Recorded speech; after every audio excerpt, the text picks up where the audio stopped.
mba ngaha muri Canada nkaba ndi umudirecteur w'amaproje y'amamine nkaba ndabimazemwo imyaka 30.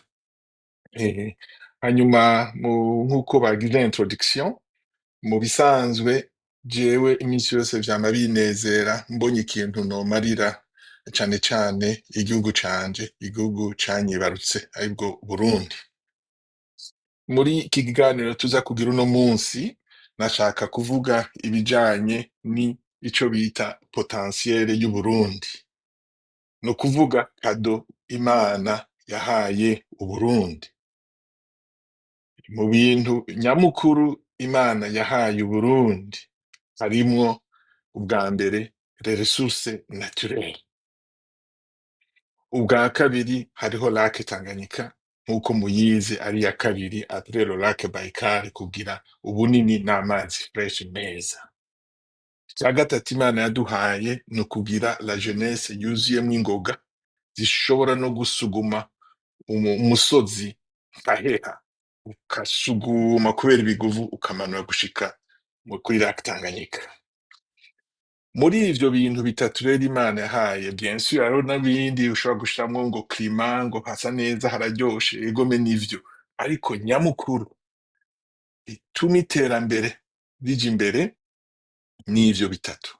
Donc mu Kirundi ivyo bintu impano novuga Imana yaduhaye, hariho ubwa mbere ubutaka, aribwo butare, ubwo Imana yarabuduhaye. Hari ikiyaga Tanganyika cuzuye amazi aryoshe meza n'amafi, kikaba ari ikiyaga ca kabiri kw'isi inyuma y'ikiyaga citwa Baikal, mu kugira amazi meza aryoshe no kugira ifi ziryoshe. Ica gatatu nuko dufise urwaruka dufise rufise inguvu zidasanzwe, izo nguvu zishobora gusuguma umusozi nkaheha ukamanura gushika ku kiyaga Tanganyika. Ivyo rero ni Imana yabiduhaye, ntaco twatanze ariko Imana yarabiduhaye irabitugabira. Rero hari n'ikindi bavuga ku bijanye n'ibihe, kubera hari akazuba, akayaga, vyose haryoshe kuba, ivyo vyose birimwo, ariko ibintu nyamukuru n'ivyo bitatu. Donc kubera twegereye hamada ya Equateur, hama tukaba ahantu hatari cane cane ngo ni forêt, donc amashamba manini nka kurya muri Congo canke nko muri za Cameroun canke za Gabon, aho ibiti usanga ari birebire cane, hama bikaca biriko birahemagurika, bigatuma haba amaniwage, donc sinzi ingene novyita mu Kirundi, amaniwage aca atuma ibicu, donc indege ziriko ziraguka uca usanga zigeze aho hantu indege imera nk'iyizimira gato imbere yuko igwa. Harya n'ukuri hameze neza, harya i Gitega harateramye, harashobora kuja n'akandi ka aerodrome, akantu indege aho igwa, donc ni heza n'ukuri. Hanyuma ku bijanye rero n'ivyo bintu novuga impano yaduhaye, ibintu dutegerezwa kubungabunga cane cane ni ivyerekeye ubutaka. Mu bisanzwe kenshi na kenshi iyo ushatse kwigira ku kintu, wigira ku kintu gito, hanyuma ugapima ubumenyi, ugapima tekinologiya y'ibintu, mugabo upimira ku kintu gito.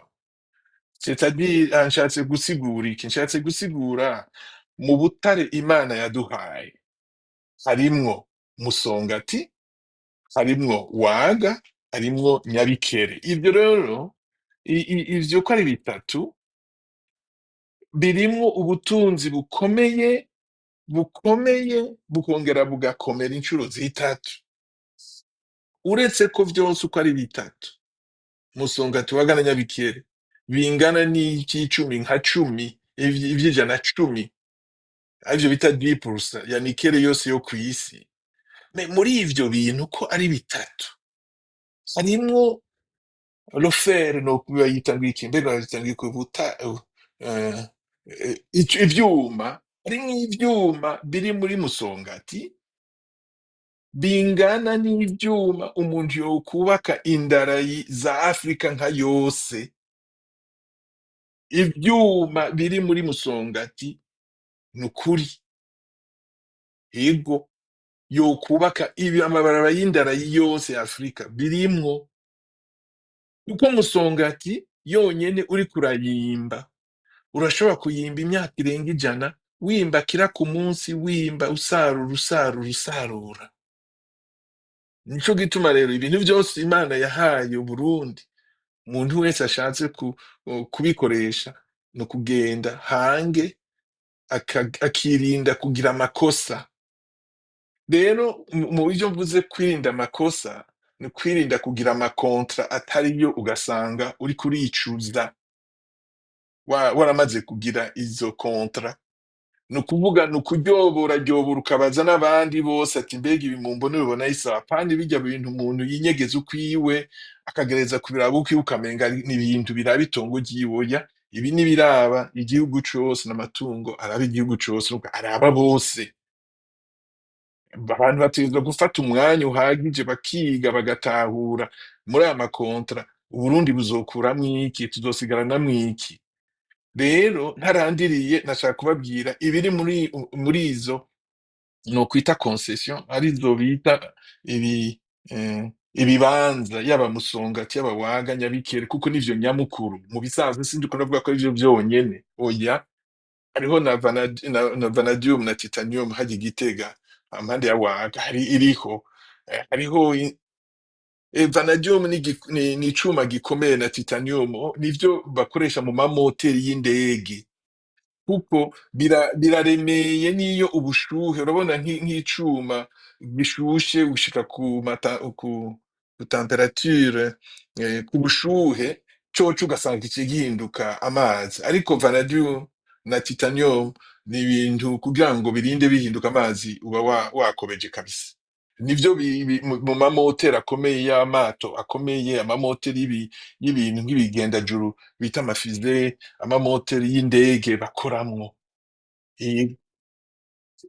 Birya ego, zirya nivyo bakoresha za vanadium na titanium, ego nukuri. Urabona nikele yoyo irakomeye cane. Nikele uretse yuko iyo ibaye rafine, donc umuntu yayiryoboye akayironka kuri 99% hanyuma akayihinguramwo ivyuma, ni harya ubona ifise application canke ikoreshwa ahantu henshi cane, ku bintu yaba ibijanye n'indege, yaba ibijanye n'imiduga, yaba ibijanye meme n'amabateri yagezweho. Kuko iyo wumvise ngo amabateri arya atwara imiduga, hariho agaparti bakoresha nikele, agandi bagakoresha cobalt, ahandi ugasanga bakoresha lithium, bakavangavanga kugira ngo amabateri agire ubwoko buramba.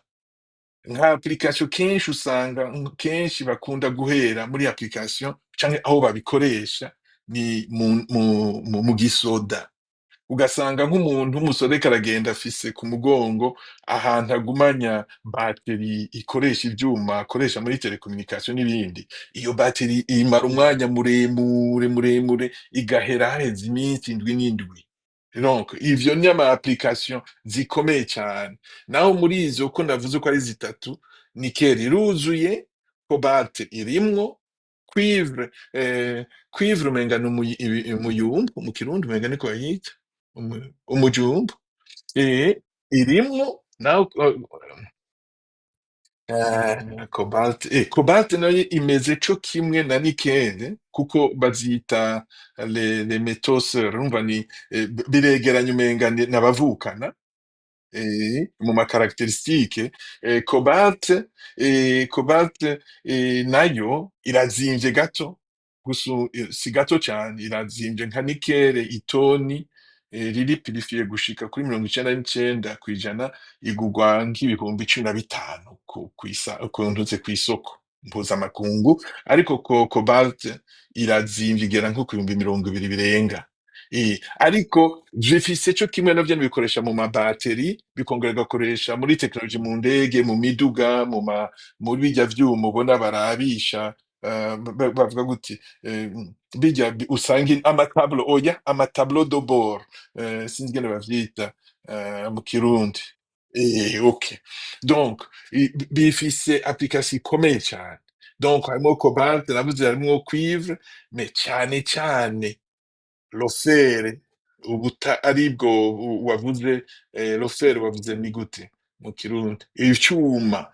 Ivyo vyuma rero bifise application yikomeye kugira ngo mutahure, nta gihugu na kimwe citwa ko cateye imbere kidafise ihinguriro ry'ivyuma, kuko ihinguriro ry'ivyuma niyo ntango, niyo bita la base, ni intango ya industrialisation, yo guteza imbere.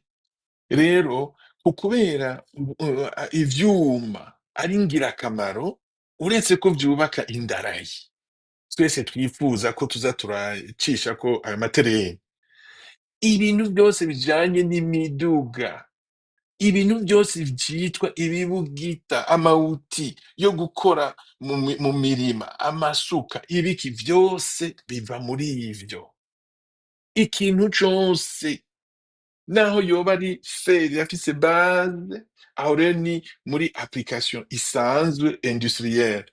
Mugo mwibuke feri uyidugije ukagira ubwoko bwa feri bita 3+, donc aribwo buri mu maraso, hariho application yo mu biribwa, aho iyo poudre ya feri umijagira ukamijagira ugasanga harimwo ivyo bita amavitamine ya feri, barya abantu usanga babuze amaraso, ugasanga nivyo bariko baramiragura, ugasanga amaraso ibintu bita amahemoglobine biraduze. Iyo ni application. Hariho iyindi application iduga apana ho niveau kuri niveau ijanye y'ibifungurwa, hari iyindi niveau yindi medicinali yo kwa muganga, aho usanga umuntu bamuhaye imiti irimwo fere kugira ngo amaraso yiwe ashobore kwiyongera mu mubiri, urumva? Canke ama multivitamine, ugasanga umuntu bamwandikiye ati wewe rero ko wama wabuze amaraso utegerezwa kugira vitamine. Nizo ni application zindi zo ku rundi rwego rwo hejuru uko ujanye n'ubuvuzi, ariyo rofere.